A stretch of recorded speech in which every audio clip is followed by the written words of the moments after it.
Bo'lmasa endi bir chakkadan boshlayveramiz da qarindosh, shunday bo'lsin, ha? Shundoq bo'lsin. Yo'lga chiqadigan odamlar.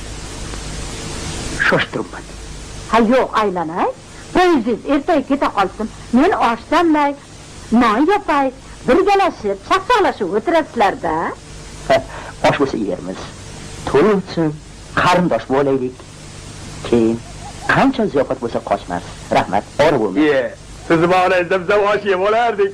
Aka, Jim o'tir nodon. Oshimagan joyingmi? Shoshib turibdilar. Endi ayibga buyurmaysizda qarindosh.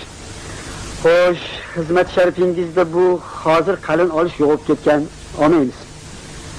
qilganimda pochcham kayusidan kuzgani o'rniga tillari tishlab olganlar. Uchidan 2 santimetr uzilib tushgan. Aralashma. Kayfda emas. Pochchamiz majlisda gapiraman deb tillarni ishlab olganlar. Mana 2 oydan beri gapirolmaylar dungda. Mayda gaplarning nima keragi bor? Qo'shinglarchi. Bu gaplarni hammasi